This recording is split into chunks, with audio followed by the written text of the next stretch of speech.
Welcome to the Brew Crew Review Podcast, the show by fans for fans of your Milwaukee Brewers.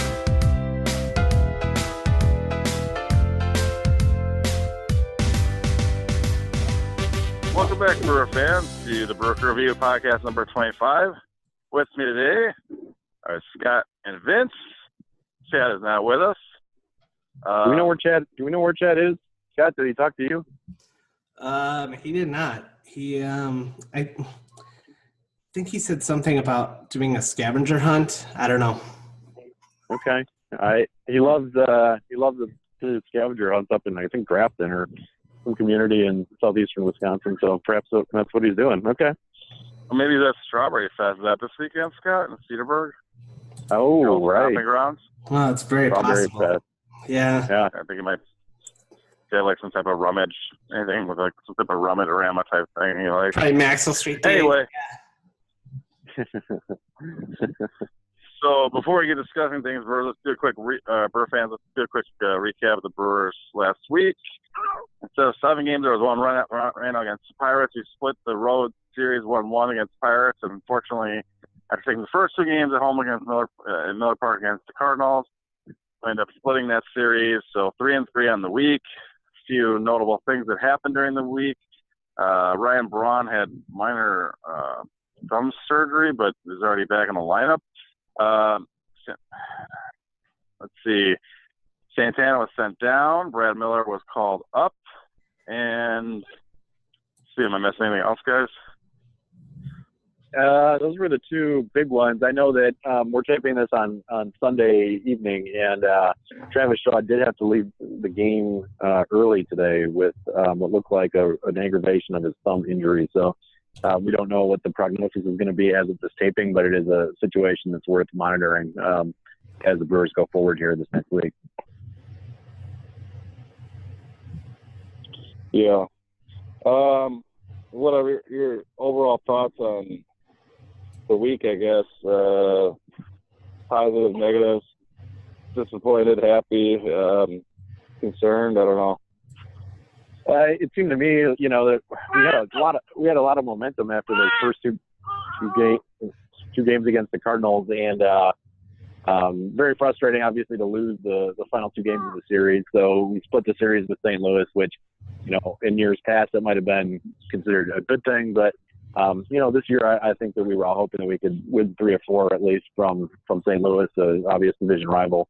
So that would have been nice. But some dramatics, great offensive outpouring in Game 1 and Jesus Aguilar's incredible walk-off in Game 2. So at least some exciting moments. And if you're going to look at the optimistic side of things, then I would say, those are 2 things that we can look at.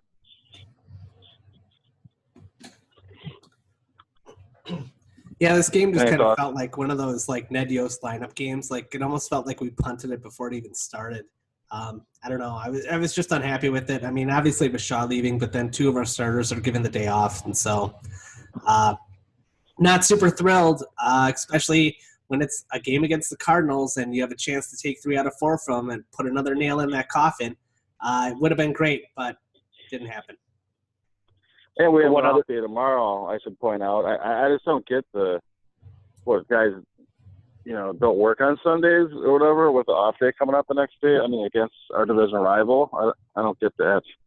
Yeah, it was an odd Sunday lineup. I know that, you try to spell guys and give them a day off every once in a while. I think that Lorenzo Cain's last off day was May 18th prior to today's game. That being said, to sit everybody in one game, it seems a bit of an overkill, and it really brings back the Ned Yost days where we had the infamous Sunday lineup. It seemed like every Sunday, where Trent Durrington and Chris Magruder had a lot of starts. It seems like so. I'm hoping that this isn't a trend that we see going forward. I guess one other sliver of silver lining that we can look at on the positive side in this series is that the Cubs continue to lose. They just got swept by the Reds, so. The Brewers' actual lead in the division does not go down against the second-place Chicago Cubs. So there is that. Yeah, and there does seem to be a weird trend in like giving guys off right before an off day so that they get 2 days of rest in a row or something like that. Like I don't know, back when I was a kid in the 80s, guys used to only get like one day off like per decade. Like, I don't understand this. Like Cal Ripken and stuff. I just don't understand needing 2 days off in the middle of the season. Like, in a row, these are baseball players. This is a game. Like, I don't get it. So, but anyway, I mean, obviously that wasn't the reason we lost by as much as we did on Sunday against the Cardinals. We got outplayed, whatever. I just thought it was a very pivotal series that if we could have swept or at least won the series, we'd have some really nice momentum as we had. I think coming out to the All-Star break, we've got 21 games in 21 days. And play the off day tomorrow. We play 20 straight days, including one doubleheader against the Pirates right before the All-Star break. A lot of those are against teams that we have better records than. So I think the Brewers could have really made some nice separation between themselves and teams like the Cardinals in particular and the Cubs as we head into the All-Star break. And now, I don't know, I just think that was a lost opportunity with those last 2 losses against the Cardinals. I'm pretty strong about it. But other than that, I guess moving forward, this upcoming week, we've got 2 games at home against the Royals. Hopefully, Ned Yost puts in some of those nice Sunday lineups during the week for us, for the Royals. We are a better team than them, so hopefully we can win those games. And then I believe we have 4 games against the Reds in Cincinnati, who I believe this weekend won their series against the Cubs. They swept the Cubs. They swept them. Did they win today too? Yeah. So they did. Awesome. They came back from a 5-run deficit to win today. So the Reds are playing well. Yeah, they've won, I think, 6 games in a row or 7 games in a row after today's victory, I believe. So it's at least 6 or 7. Yeah. So I think it's pretty pivotal that we have a good week this week and at least go 4-2, if not 5-1. I think it's pretty big point of the season for us as we head in the All-Star break, just kind of see where we're at and see what we're going to do between the All-Star break and the trade deadline. So I guess that's my thoughts on it.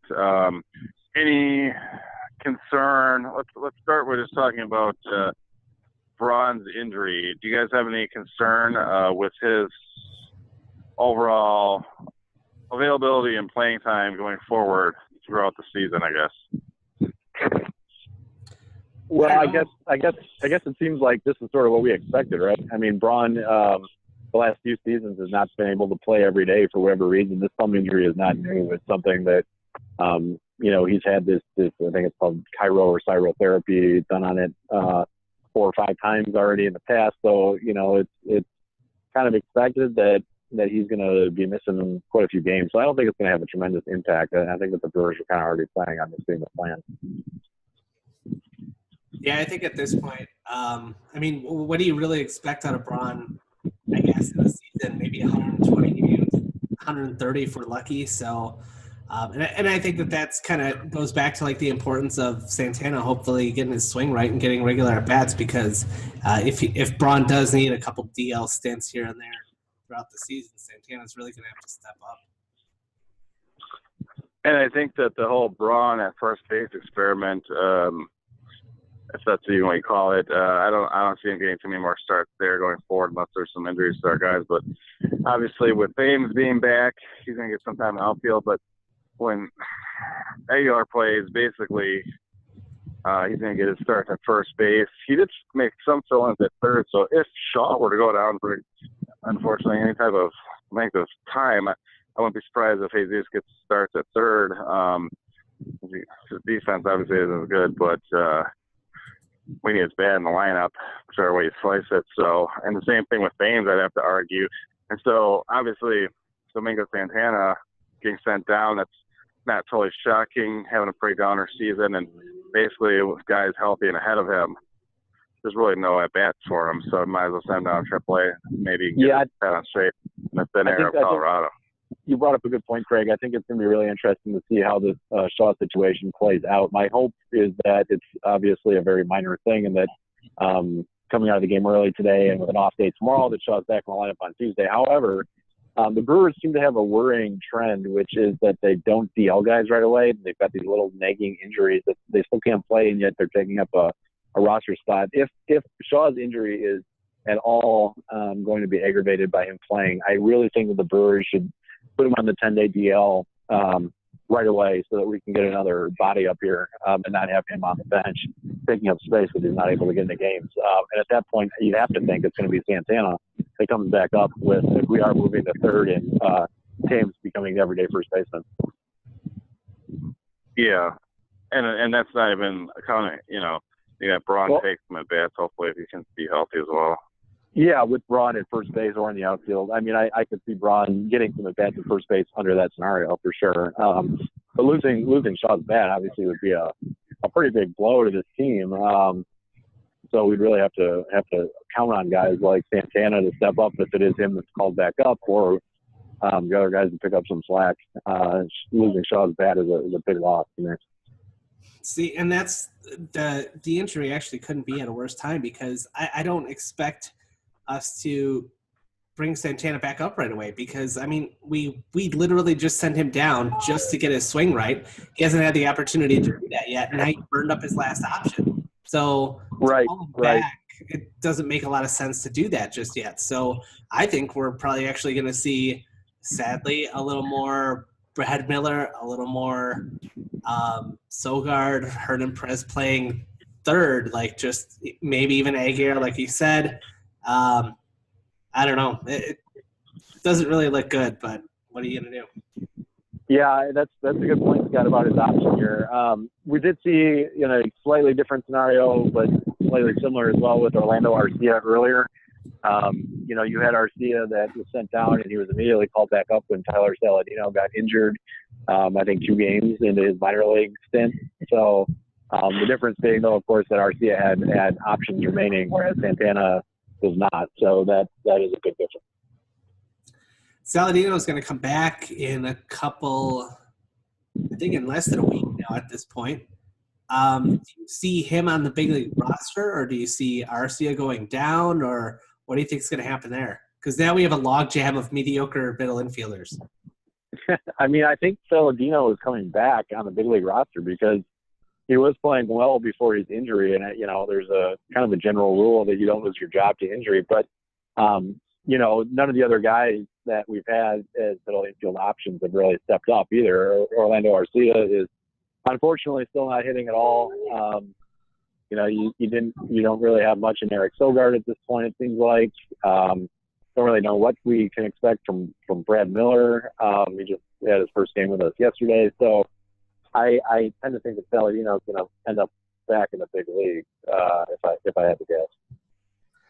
And actually, I guess as long as we're talking about Sogard, should we talk a little bit about the dust-up at second base the other night that kind of led to the benches clearing, everybody muddle around and do nothing? Yeah, what do you think, Scott? I don't really know, because I couldn't really figure out exactly who was instigating it. So, I don't know. I'd like to hear you guys' take on it.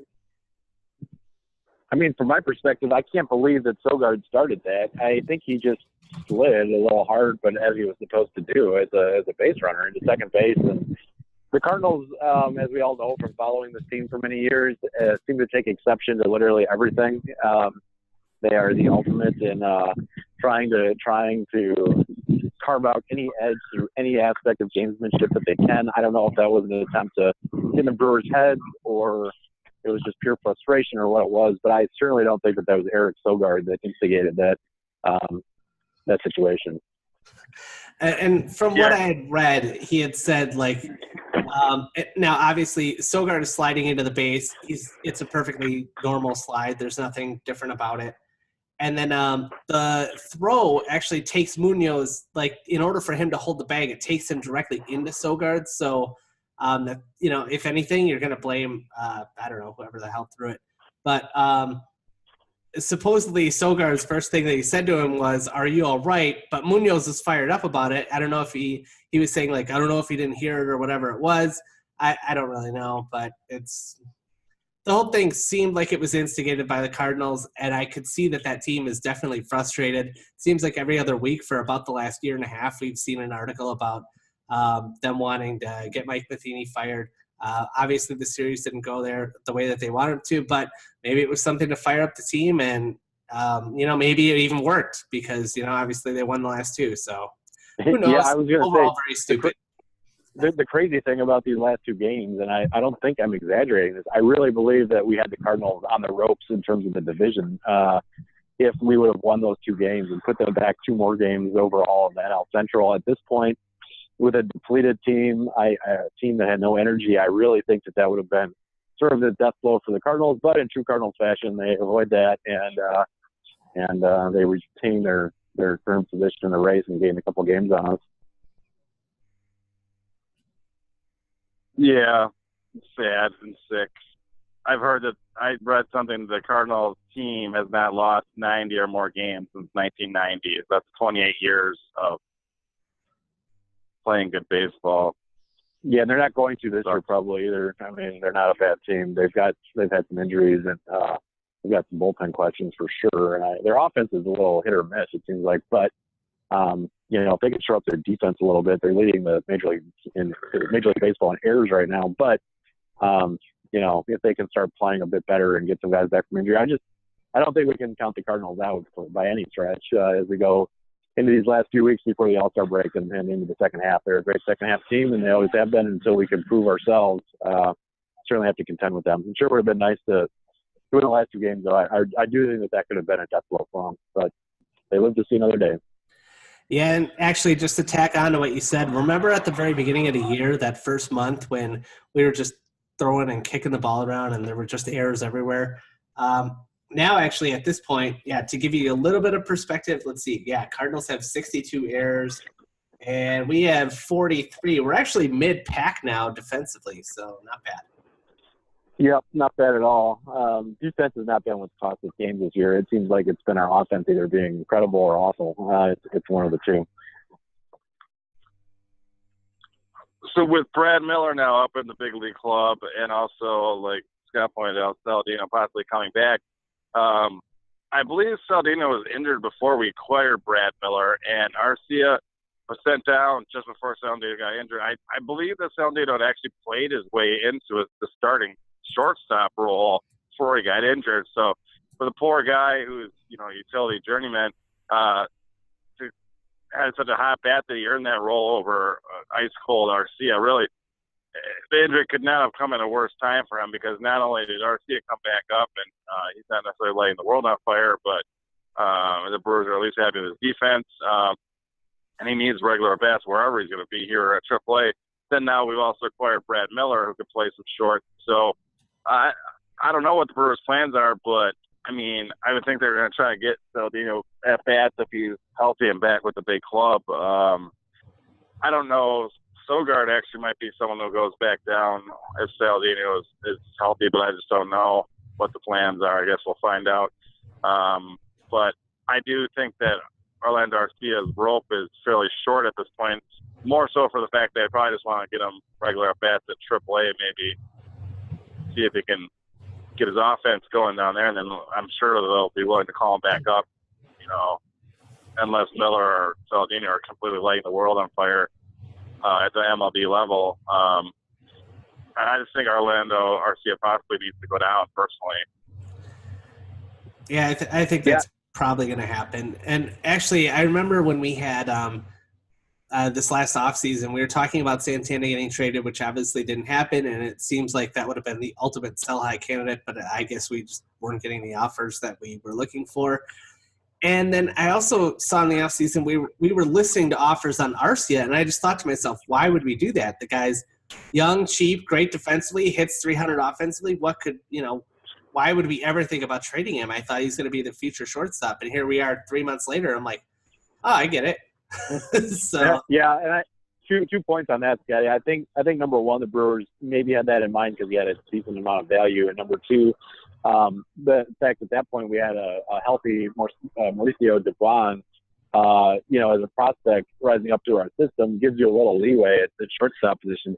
Now things have unfortunately changed. Dubon's injured; he's out for the entire season, so that's no longer an option. So unless the Brewers are going to either rely on a guy like Saladino, who has been essentially a backup or utility infielder for most of his career, then you're stuck with Arcia. I don't know, or we acquire somebody else in the trade. I guess that's the other third option here. And a guy like Arcia he's got a lot of value defensively, like you pointed out. And if the Brewers' offense was healthy and was hitting up and down the lineup, and you had him in there as one weaker offensive link, but a guy who plays great defense, I don't think it's as big of a deal. If everybody else in the lineup was hitting, I don't think it would matter as much. But the fact is we can't afford right now to have a black hole as Arcia has been, unfortunately, in our lineup, because not everybody else is raking like we had hoped. So it's a tough situation. I tend to agree that Arcia is probably going to they're probably going to try to get him some regular at bats in the minors. And who knows? But maybe the Brewers are going to be seriously looking at acquiring a shortstop at the deadline. I guess that's my first thought as to what could happen. I don't know. If that was their plans, I don't know if they would have went after Miller. But is Miller really a guy that you see as being starting shortstop on a playoff team? I mean, maybe he is. Not really, but why would they acquire him then? Well, I think that you acquire him to try anything. At that point when Miller was acquired, we had just seen that Saladino was injured and Arcia wasn't hitting. So to me, he's a great backup plan. And there's other examples in Brewers history where we've acquired guys of similar vintage and still gone out and made trades later in the season. I'll look back at 2011, the Brewers got Josh Wilson off of waivers from the Diamondbacks that year. We at one point reacquired Felipe Lopez. We got Kobe Ransom. What was his name? Kobe Ransom. Rasmus, whatever his name is, as a utility infielder, played with us for a couple seasons. And then we still went out and got Jerry Harrison Jr. At the deadline. I just view all these guys as very short-term solutions, and I don't think that anybody has really carved out a niche as a starting shortstop for a playoff caliber team at this point. Yeah, if you were counsel and Arcia doesn't get sent down, would you guys? I'm just curious of your opinion. Who would you give the starting gig to, Miller or Saladino? Saladino, if they're both healthy. I go Saladino at this point.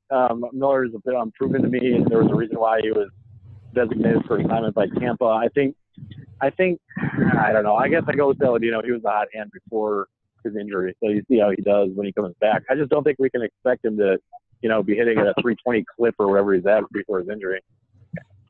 Right. Yeah, I'd agree. I'd be happy if he was hitting 270, 275, to be honest. I think that Saladino is probably better than offensively and defensively. So, I think he's got to get the nod. I mean, it's sort of like, are we getting Brad Miller from 2 years ago? Because that'd be nice, but I don't think we are. So I think Brad Miller kind of is exactly trending the way that Domingo Santana did. Have a 30-homer year and then all of a sudden fall back down to earth hard. And one other thing too about both Miller and Saladino, they both have value even if they're not your starting shortstop. Eventually if we were to acquire a frontline starter or if Arcia can come back and actually play well, both those guys have value in the fact that they can play multiple positions and they give you some depth. We know that David Stearns and Craig Counsell both love guys that can play multiple positions and have some versatility. And at that point, if you're looking to kind of form a 25-man roster with a different starting shortstop, you can keep whichever one of those guys is hitting better at that point in that role as sort of your versatile infield type, like a Hernan Perez that can play a few different positions around the diamond and go with the hot hand. At least, and it gives you some options. So I think we're just seeing the Brewers dealing as best they can with some injuries and taking who's available. Yeah, I agree with you guys' point that Saladino is better than Miller at shortstop defense, and he probably is a little bit better with the bat, but less power. So Brad Miller also is maybe even just insurance in case Jonathan BR or Tanks or something, more of a second base insurance just as much as there is for shortstop. So, yeah. So anyway, all right, well, I guess that wraps up this week, guys. What are your predictions on what we'll do next 6 games? Rather than Reds, teams that we really should be better than 6 games. 2 of them at home against the Royals, and like I said, 4-game set in Cincinnati against the Reds. I'll go 4-2 overall in the week. I think we've always played well against Cincinnati, or at least the last 2 seasons. So I'll say that we win 3 there, and we split with Kansas City at home. Yeah, I'm gonna agree with Vince here. I'm gonna go with 4-2. Maybe it's a little bit optimistic because our already meleaguered offense is already banged up even more. But I think the other part too is, boy, the Reds just beating up on the Cubs this week. Maybe the Reds have finally figured it out. I mean, it's too late. Yeah, they're playing well. Yeah. Yeah, it's definitely too late, but this isn't the time that you wanted to play them. You wanted to play them back in April when we were just whooping them. Yep, I agree, Scott. I am hopeful that they run into a bit of a buzzsaw the early part of this week, so that they lose a little bit of their momentum. But yeah, they're playing really well right now. You can't overlook them, and I don't think that the Brewers will. The only concern to me is really the Shaw situation. I just think that, boy, if he's going to be out for a significant amount of time with this thumb injury, and it could really prove a problem for offense. We'll see. Well, it's going to give Craig Counsell a great opportunity to do a lot of Ned Yost impressions by shuffling the lineup. So yeah, I expect a lot of different infield combinations all this week. Yep, I would tend to agree with you. I recommend playing Eric Thames versus lefties or righty starters against the Reds. He tends to do well against them. So yeah, numbers against the Reds are unreal. So with that being said, what do you guys think about Dave's batting leadoff? Can I ask that, or do we have time? Yeah, you can ask that, Scott. You can do whatever you want. I just didn't know that we got time, I guess. Yeah, we're fine. Yeah, I mean, why not? He's got a good eye. His OBP is decent. He's yeah, I don't see why not try it at least a little bit. I mean, he definitely gets a share of walks, but Thames in the leadoff spot, he gets a share of walks. I mean, his on base is actually 100 points higher than his average, which is great. Yeah, exactly. I don't know. Like, I really like that Kane Yelich combination 1 and 2, but it's just me. Yeah, it's worked. You could move. You could bat those guys 2-3 with Thames at the top of the order. I don't think you lose too much in there, but I guess I think it really comes back to Shaw and his injury too. So we'll see. Yeah, if we're losing a middle of the order bat, I wouldn't be surprised if Thames goes back down to like 3, 4, 5, somewhere in there. Yeah, exactly. Yeah, my instinct, I prefer Kane and Yelich to stay at the top of the lineup, but we'll see. So. All right. Well, that does it for this week, guys. We'll come back with another podcast later in the week. Until then, go Brewers. Did Tom Carter put in his guesses for this week? Our anonymous source, Tom Carter, did he do anything? No, but he is gonna, I believe, get us some. Well, he was saying something about getting some updates on the trade front. Like, he's already starting to hear rumblings and stuff like that. I mean, we are only about a month away from the trade deadline, I guess 5 weeks. So yeah, that's definitely awesome. Got his ear to the ground, and he's gonna give us a lot coming up in the next 5 weeks. Yeah, that's awesome. Tom Carter is a great anonymous source for this show. That's great. He did ask though that we would just refer to him as like anonymous source. He actually said at this point he doesn't think that he has any faith at all in us being able to not say his full name. So he said, don't even say Tom C. Don't even say Tom. Like, or don't even say T. Carter or Mr. Carter. Like, just say anonymous person. That's it. But I just kind of want to give credit where credit's due. I mean. Well, obviously it's fine. So yeah, no problem there. All right, guys. All right, stay classy, Tom Carter. Stay classy. Go Brewers. Go Brewers.